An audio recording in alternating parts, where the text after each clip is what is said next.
Welcome into the Fantasy Football Forge. My name is Steve, and it is time for class. We are going to do another player highlight here with David Njoku being the focus of this episode. Should be a quick one. And just like last time, I will go over some announcements for those newer to the channel at the end of the episode. If you are interested in getting more involved with the community, with the channel, helping to support it, all that good stuff at the end of the video. But for now, let's focus on the subject here, David Njoku. So the purpose of these videos is to see, is this player worth where they're being taken on average in fantasy football drafts? And currently, David Njoku is being taken 93rd overall, or as the tight end 10, both, simultaneously doing both of those things. So what I wanted to look at here for David Njoku is most notably here is going to be the difference in performance while Joe Flacco was quarterback compared to when Deshaun Watson was quarterback. But I'm also showing the totality. So Deshaun Watson, quarterback for 5 games with at least healthy games with David Njoku.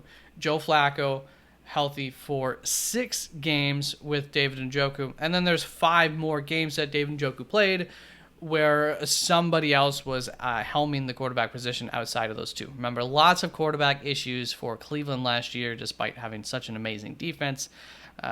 Disappointment. They really set themselves up well had Deshaun Watson turned out like they had hoped for when they paid him. But unfortunately they didn't, and let's see how that works out for David Njoku. Starting off here, we're going to look at the receptions per game. Now, if you've seen my other videos, this is part of a series, which, by the way, Marvin Harrison Jr., Zamir White, the trio of Houston receivers, all in one video, and James Cook, all guys who I have done videos on already, so go check those out up on the page. Under the playlist is where you can find the series, and the playlist is called Player Highlights, I believe. But it'll be something obvious. It should be one of the top 2 playlists that have videos being added to it. So receptions per game here with Deshaun Watson, 4 receptions per game on average. With Joe Flacco, he averaged 6.2. All in all, 5.1. But you can see that's over 1.5 times more receptions under Joe Flacco compared to under Deshaun Watson. So big difference there. But now we're talking about over a 200% difference when we're looking at the average yards per game. While Deshaun Watson was quarterback, David Njoku averaged 35.2 yards per game. Remember, 5-game sample size, not the best. We would preferably look at a 16-game sample size or more, the 55.6 yards per game number. But we know that number is being inflated highly because when we look at what the difference between Deshaun Watson and Joe Flacco and what he did with Joe Flacco, it's insane the run that happened for David Njoku under Joe Flacco. Averaged 80.5 yards per game. That's a good receiver number, much less tight end number. Just insane. So 6 catches, 80 yards a game, on fire. And to add to that, look at the touchdown percentage under Joe Flacco. 4 out of this, and during the 6 games that they played together, 4 touchdowns for David Njoku. Compare that to under Deshaun Watson under that 5 games, 20% chance, a 1 out of 5, 1 touchdown in those 5 games, compared to the 66.7% chance over the entirety of the season. 6 touchdowns over 16 games, a 37.5% chance. Now, we need to understand there's some changes come into this offense, right? So let's just kind of quick look at that before we tally up our fantasy points and come to a conclusion here. And there's a big change at the offensive coordinator spot, getting rid of Alex Van Pelt, OC, last year, brought in Ken Dorsey, coming over from the Buffalo Bills. Just talked about him a little bit, not really, and the James Cook video, but mentioned his name. So Ken Dorsey coming over. Think of that offense over the past few years. Definitely different. So Alex Van Pelt's system was exclusively run from behind center, whereas Deshaun Watson's years in Houston were exclusively run out of the shotgun. And Ken Dorsey has utilized a very effective shotgun RPO game in his years in Buffalo. So you can see that there is an element that we assume will be added to this Cleveland offense that should, I think, help Deshaun Watson to be more comfortable overall, or at least in situations where they're utilizing that shotgun RPO game. Hopefully, they'll have more shotgun outside of that as well, because I just think that that's where Deshaun Watson is more comfortable. So, I say hopefully for their sake. Then, in terms of just the run percentage, pass percentage within games, I really don't think there's a whole lot of a difference between what Ken Dorsey and Stefanski want to do there. Just the major alteration is bringing in that shotgun RPO game, and how much does just the shotgun in general end up getting included in this offense. I think the more, the better for Deshaun Watson. I think he just sees the field better, and he's able to utilize his legs a little bit better from that area of the field. One more change, the receivers. They drafted another wide receiver, and they traded for Jerry Jeudy. The drafted wide receiver probably won't be a big deal, Jamari Thrash. I believe they got him in the 5th round or 6th round, it might have been.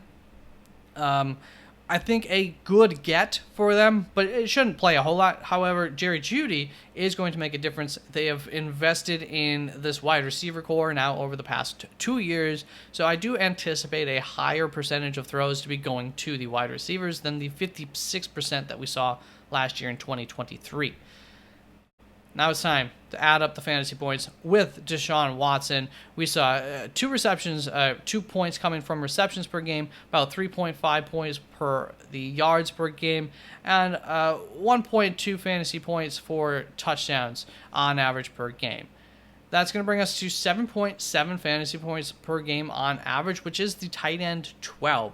So, as you can see, that's not too terrible. Isn't that where he's getting taken as the tight end 12? That would have been the tight end 12, by the way, per game in 2023. Now, when we look at the difference here with under Joe Flacco, obviously it's huge. 6.2 receptions turns into 3.1 fantasy points per game. The 80 yards turns into 8.1 fantasy points per game, rounded up there. The 6.67 touchdowns per game, average about 4 points per game. That comes to 15.2 fantasy points on average per game during that sample size. That would be the tight end 1, probably like every year, but in 2023, that would have been the tight end 1 by a mile, 1.5 times what the tight end 1 put up. Sam Laporta last year, we all know he had a fantastic year, but he was averaging more like 10 points per game. So we know that we should not be expecting that. If you didn't figure that out by now, I do want to include this number in here. Over the entirety of last year, 10.3 fantasy points per game would be the direct projection for this upcoming season. If we just look at the numbers like I did, tight end 6 on average is what that would have been in 2023, and I believe that is what he finished as the tight end 6. Is the ADP tight end 12 too high? Is our first question, and ultimately, I do think that he's being taken a little bit too high, kind of at tight end 12, but it's within reason, and I totally understand it, and he is actually my tight end 12. So the real disagreement, the real argument comes when we're talking about the overall ADP. And this is why I think he's being taken too highly, because I have him in the same tier as guys like Pat Freiermuth, who's being taken 50 picks later. That's about 4 rounds later than David Njoku. I also have Cole Kmet ranked higher than David Njoku, my wide receiver 11, who's being taken right about the same spot there as Pat Freiermuth, about 50 spots later, 4 rounds later. If I can get guys who I have similar expectations for 4 rounds later, I'm aiming for them. I'm not trying to take David Njoku, unless, of course, I'm a major believer in him, and I just want him on my team. Amongst other tight ends, he should pay off, but just realize that you are leaving other value, important value, on the table by taking him where he is currently going in drafts. That's just, I would say, personally, a fact to some extent. But make your own mind up on that. There's David Njoku. Let's get into some announcements to wrap this up.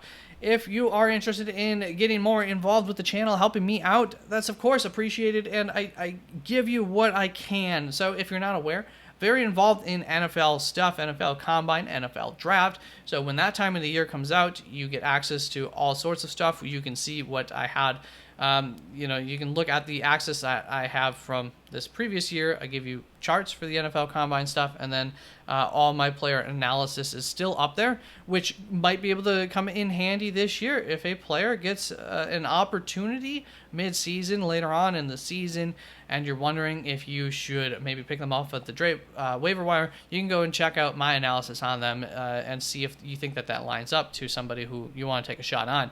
Also up on there is equalized value, EV, which is a system that works similarly to average fantasy points per game, which I think is more accurate than looking at complete fantasy points per game in terms of, did this guy help you on a week in and week out basis. However, it is highly susceptible to variances based on a really good game. For instance, if they get you 60 fantasy points one week and then 0 fantasy points, that's 20 on average. They helped you lose 2 games. They helped you win 1 game, almost certainly, but you also really got set back big time in 2 games, whereas I'll take the player who scores 20 points over those 3 game spans in each game, still ends up with the same average fantasy points per game, 20 in each scenario for each of those 2 players, but one of them got it much more consistently.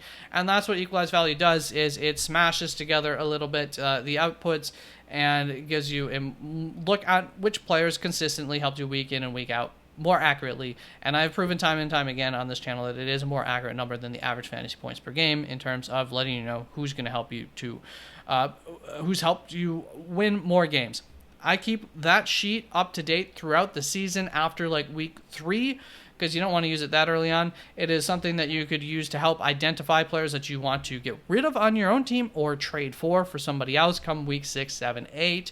And you can also use it in the off season here to look back at last year's numbers and see who, you forget things, who performed, how well they performed last year based on those EV sheets. Also, if you're interested in getting my rankings, which you can get all my player rankings up on the website, www.theff.forge, positional rankings for your drafts, and I'll have draft sheets up there soon enough.